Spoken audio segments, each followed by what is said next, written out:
Bien le bonjour. Selon vous, si l'on prend tous les aliments que consomme en moyenne un Français sur une année, quel pourcentage de ces aliments sont considérés comme de la malbouffe, c'est-à-dire des fast-foods, des sodas ou des aliments ultra transformés tels que des nuggets ou du poisson pané? 10%? 15%? La réponse, c'est 30%.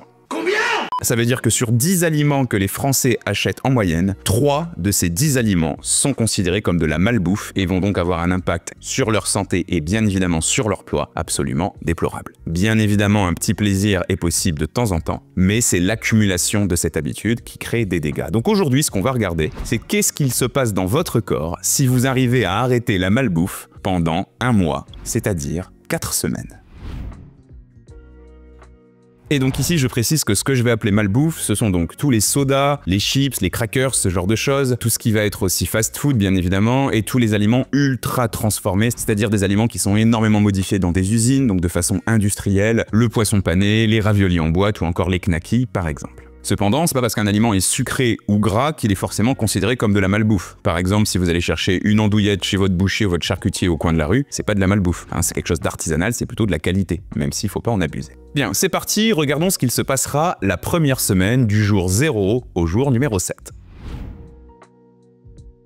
Les premiers bénéfices sur votre santé vont concerner le sucre. Et pour vous expliquer cela, il faut revenir sur une logique qui est la suivante. Nous mangeons en priorité pour avoir de l'énergie, pour avoir du carburant. Bien évidemment, c'est aussi pour entretenir, réparer notre corps, mais la fonction numéro 1, c'est nous fournir de l'énergie sous forme de quelque chose qu'on appelle des calories. Quand vous mangez des aliments sucrés, la quantité de carburant que vous avez dans le sang, donc la quantité de sucre que vous avez dans le sang, qu'on appelle la glycémie, que vous mesurez quand vous faites une prise de sang, augmente. Si cette quantité de sucre dans votre sang augmente de façon trop brutale, votre corps va prendre ça comme une menace et va donc stocker cet excès de sucre sous forme de gras. Et c'est comme ça qu'on prend du poids notamment. Et ici, ce qu'il faut garder en tête, c'est que bien évidemment la quantité de sucre d'un aliment est un problème, mais ensuite, la vitesse à laquelle ce sucre va être utilisé comme du carburant est un problème aussi. On appelle ça l'index glycémique, c'est-à-dire la vitesse à laquelle le sucre est utilisé, est absorbé par notre corps. Comme je l'explique très souvent, quand vous mettez de l'essence dans votre voiture,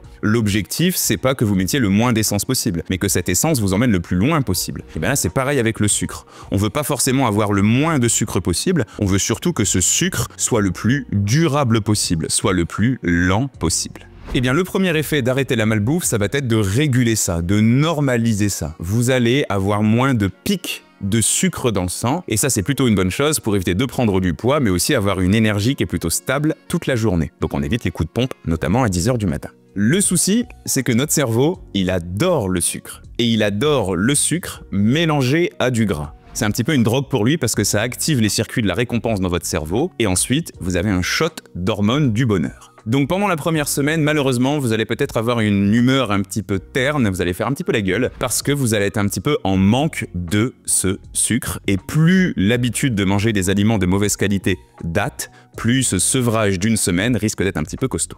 Vous allez avoir des envies de sucre, vous pouvez être aussi un petit peu plus facilement irritable, donc votre humeur va un petit peu varier. Et dans un extrême, si vraiment vous consommiez énormément de sucre avant, vous risquez d'avoir des petits maux de tête pendant un jour ou deux. Mais ça, c'est quand même assez rare.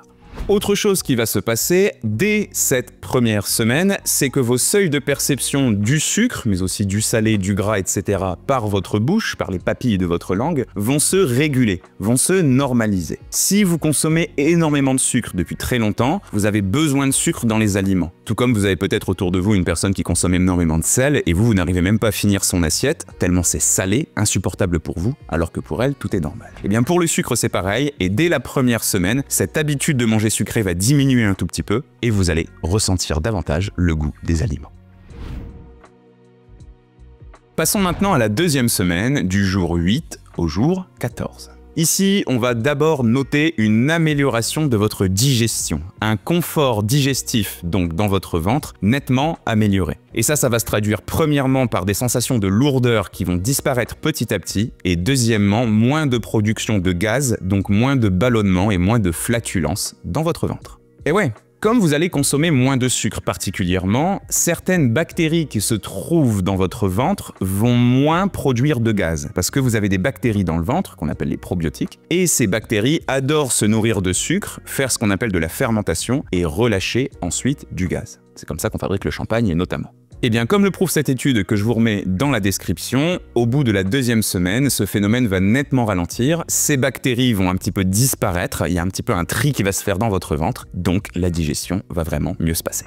En plus de ça, en plus de parler du sucre notamment, dans les aliments transformés, dans la malbouffe, vous avez beaucoup de ce qu'on appelle des additifs. Les additifs, c'est des produits chimiques qu'on rajoute dans un aliment pour l'améliorer un tout petit peu. Améliorer sa conservation grâce aux conservateurs, améliorer sa couleur grâce aux colorants, améliorer son goût grâce aux exhausteurs de goût, etc., etc. Ce sont tous les E que vous voyez dans la liste des ingrédients. D'ailleurs, si vous voulez comprendre ces E, je vous rappelle que j'ai fait une vidéo sur comment décrypter les étiquettes alimentaires que je vous remets juste ici dans la description. Mais pour en revenir à notre ventre, ce qu'il faut comprendre, c'est que ces produits chimiques ne sont pas des choses naturelles et ne sont pas des choses qui sont faites pour être mangées par des êtres humains. Donc, la répétition de leur consommation va abîmer un petit peu vos intestins et donc forcément, en arrêtant la malbouffe, ce phénomène va être ralenti. Autre chose qui va se passer dès cette 2e semaine, ça va concerner un organe qu'on appelle le foie. Le foie est un organe que vous avez au milieu de votre ventre et qui est super important pour votre santé parce que c'est un filtre. Il nettoie votre corps, il nettoie votre sang et l'une de ses fonctions premières, c'est de vous débarrasser de ce qu'on appelle des toxines, c'est-à-dire des choses qui, accumulées dans votre corps, pourraient vous rendre malade. Ces toxines, elles peuvent venir de l'alcool, de la drogue, de médicaments pris en trop grosse quantité, mais aussi de produits chimiques tels que les additifs qu'on retrouve dans les aliments. Et là, vous comprenez très certainement là où je veux en venir. En consommant moins d'additifs, donc moins de produits chimiques, votre foie va passer moins de temps à s'occuper de ça et il pourra donc plus facilement détoxifier les autres toxines de votre corps. Ça, on le voit notamment quand on picole un petit peu trop. Le lendemain, on se réveille, on a la langue jaune et le fond d'œil un petit peu jaune aussi. Bah ouais, parce qu'en fait, votre foie, il a passé toute la nuit à s'occuper de la toxine liée à l'alcool et il n'a pas eu le temps de détoxifier le reste de votre corps, notamment les déchets du sang, qu'on appelle la bilirubine, qui peuvent faire un petit peu cette impression de jaunisse. Bah ça, vous le ressentez peut-être pas trop au quotidien, mais quand vous consommez de la malbouffe, c'est un petit peu ce qui se passe finalement. Troisième chose qu'on va observer à partir de la 2e semaine, c'est que vous allez faire moins de rétention d'eau. Ouais, parce que depuis tout à l'heure, je parle du sucre, mais il y a aussi beaucoup de sel dans la malbouffe. Et le sucre et le sel attirent l'eau. On appelle ça l'osmose ou la capillarité. J'explique ça très souvent avec le carré de sucre qu'on trempe dans le café, et on voit le café qui monte dans le sucre. Bah, si vous consommez trop de sel et trop de sucre, vous allez faire donc du coup cette rétention d'eau, sensation de jambes lourdes, visage un petit peu bouffi, et ce phénomène va commencer à disparaître dès la 2e semaine sans malbouffe. Et puis en parallèle de ça, forcément, vous allez être plus beau, plus belle, vos tissus vont être plus fins, bien sûr, mais vous allez aussi perdre du poids, parce que l'eau, ça pèse sur la balance, forcément. Passons maintenant à la 3e semaine, du jour 15 au jour 21. La première chose qu'on va noter dans cette 3e semaine, c'est une amélioration de la qualité de votre sommeil. Et oui, plus vous avez une digestion qui est compliquée, moins votre nuit se passe bien parce que votre corps envoie beaucoup de sang dans votre tube digestif alors qu'il n'est pas censé le faire, il est plutôt censé envoyer le sang dans le cerveau pendant que vous dormez. Donc par rapport à tout ce que je vous ai dit juste avant, vous comprenez que pendant la nuit, ça va être beaucoup plus facile pour lui de faire son travail digestif et donc forcément que votre nuit va être beaucoup plus calme. Mais en parallèle de ça, on a aussi prouvé scientifiquement, comme cette étude que je vous remets dans la description l'a prouvé, que l'excès de gras de mauvaise qualité, de sucre de mauvaise qualité et de sel engendre un phénomène qu'on appelle l'inflammation. Et cette inflammation va perturber quelque chose qu'on appelle les hormones. Les hormones, ce sont un peu comme des messagers qui appuient sur des boutons dans votre corps pour vous faire ressentir quelque chose. Je sais pas si vous avez déjà vu le film Vice Versa, c'est un petit peu cette logique-là. Je vois quelque chose qui fait peur, boum, mon cerveau appuie sur un bouton, j'ai des frissons, je me sens pas bien. Je vois un aliment qui me fait envie, boum, mon cerveau appuie sur un bouton, j'ai faim, j'ai envie de le manger. Eh bien pour le sommeil c'est un peu pareil, je suis fatigué, il fait nuit dehors, j'ai des petites habitudes qui font que je sais que je vais bientôt aller me coucher, mon cerveau appuie sur un bouton, ça fabrique une hormone qu'on appelle la mélatonine, et ensuite vous vous endormez. Eh bien l'inflammation, ça perturbe cette fabrication de mélatonine, et forcément votre sommeil est perturbé. Deuxième chose qu'on va observer dès cette 3e semaine de sevrage, c'est une stabilisation de l'humeur. Je vous disais en début de vidéo qu'il allait avoir une sensation de manque due au sucre qui rend accro, et bien à partir de la 3e semaine, c'est terminé. Votre cerveau va arrêter de réclamer ce genre de choses et donc vous allez être beaucoup plus agréable au quotidien. J'ai clairement l'air d'un con avec ça. Mais en plus de ça, et je vous remets encore une fois cette étude dans la description, on a réussi à prouver que le cerveau communique avec votre corps, grâce à ce qu'on appelle notamment les nerfs et les neurones, mais on a aussi prouvé que, comme on le dit souvent, nos intestins sont notre deuxième cerveau. Donc selon la qualité de notre digestion et les bactéries qu'on a dans notre ventre, ça va avoir un impact direct sur notre humeur. Et donc forcément, vous comprenez bien où je veux en venir, je vous ai expliqué que tout allait mieux se passer d'un point de vue digestif, donc tout va aussi mieux se passer dans votre tête. Troisième chose qu'on va observer dans la 3e semaine, c'est une amélioration des performances sportives. En début de vidéo, je vous expliquais cette histoire de pic de sucre, mais après un pic de sucre, il y a un creux de sucre. C'est le mécanisme de l'addiction. Je monte très haut et je redescends encore plus bas. Donc forcément, en ayant comme ça des pics qui sont moins fréquents et une quantité de sucre qui est beaucoup plus stable, vos performances sportives vont être optimisées parce que vous avez beaucoup plus de carburant et du carburant beaucoup plus durable. Passons maintenant à la 4e et la dernière semaine, du jour 22 au jour 30. Ici, ce qu'on va noter, et oui, on y vient enfin, c'est une perte de poids, bien évidemment. Au bout de 4 semaines à manger moins de balbouffe, forcément, votre corps va moins stocker tout ce sucre et tout ce gras en excès de mauvaise qualité, parce que de toute façon, il ne peut pas fabriquer grand-chose avec ça. Donc la seule solution qu'il a, une fois qu'il y en a trop, c'est de le stocker. Et donc forcément, au bout de 4 semaines, et ce processus de stockage qui est arrêté, vous allez perdre quelques kilos. J'aime pas faire des promesses, et ça dépend aussi de la quantité de kilos que vous avez besoin de perdre, mais on peut facilement arriver à 2-3 kilos de perdu juste en changeant ce genre d'habitude, et si un petit peu d'activité physique aussi à côté. Deuxième chose qu'on va observer dans cette 4e semaine, c'est une prise de sang avec des résultats bien meilleurs. Tout simplement, la quantité de sucre dans le sang va être régulée, le taux de mauvais cholestérol va diminuer, et aussi ce qu'on appelle les triglycérides, qui sont aussi très dangereux pour votre santé s'ils sont en excès, vont aussi se réguler et diminuer. Et donc ça, forcément, ça se voit pas à l'extérieur, mais c'est une excellente chose pour votre santé.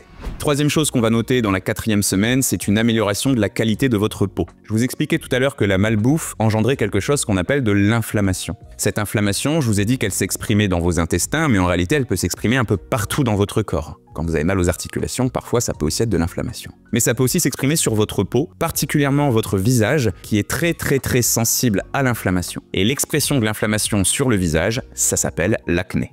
Et forcément, avec cette amélioration grâce à la diminution de la malbouffe, vous allez faire disparaître petit à petit ce phénomène. Donc comme je le répète très souvent, si vous êtes même un ado ou même un adulte, peu importe, et que vous avez de l'acné, avant de faire des cures de Roaccutane, pensez déjà au contenu de votre assiette. Autre chose qu'on va observer dans cette dernière semaine, c'est une amélioration de la concentration et de la mémoire. Votre cerveau adore le sucre. C'est son substrat énergétique préféré. C'est pour ça que je pense qu'il ne faut jamais se priver complètement de sucre, mais en garder un tout petit peu, notamment pour lui. Mais comme vous avez moins de pics, de creux, de pics, de creux, de pics, de creux, de sucre dans le sang, forcément votre cerveau va recevoir du sucre, donc du carburant, de façon beaucoup plus efficace et régulière. Et donc ça, pour se concentrer et mémoriser, c'est parfait. Et puis la dernière chose, c'est une prise de poids, cette fois, concernant votre portefeuille. Bah ouais, vous allez faire des économies. La malbouffe, ça coûte hyper cher. J'avais déjà fait des comparatifs de prix avec les recettes du Nutri-Scope que vous pouvez retrouver sur le site lenutriscope.fr, recettes qui vont avec les programmes, où on a sur les 150 recettes, 90 plats qui reviennent à moins de 2 € par portion. Et si on compare ces plats avec l'industriel, on arrive facilement à des tarifs qui sont entre 5 et 8 €. Donc vous allez faire des économies phénoménales. Bien, si cette vidéo vous a plu, n'hésitez pas à passer sur le site Le Nutri-Scope. La pédagogie que je viens d'utiliser ici, ça fait partie de la pédagogie que j'utilise dans les programmes. Et dans ces programmes, vous avez 150 recettes, 365 exemples de journées de menus équilibrés, économiques, rapides et délicieux. Et en parallèle de ça, des parcours pour comprendre votre santé et perdre du poids grâce à 54 vidéos d'éducation alimentaire que vous pouvez regarder à votre rythme. Bien évidemment, si cette vidéo vous a plu, je vous invite à laisser un like et à me le dire en commentaire. N'hésitez pas non plus à vous abonner à la chaîne si c'est pas encore fait. Moi, je vous retrouve ici 2 fois par semaine et tous les jours sur les autres réseaux sociaux. Et puis pour celles et ceux qui ont réussi à aller jusqu'au bout, oui, j'ai bien un truc un peu bizarre sur le nez, c'est pour écarter mes cloisons nasales et me permettre de mieux respirer et d'être plus performant, notamment en apportant plus d'oxygène dans mon cerveau. Je pense que ce petit truc aura attisé la curiosité de certains d'entre vous tout au long de cette vidéo. J'ai hâte de voir les commentaires.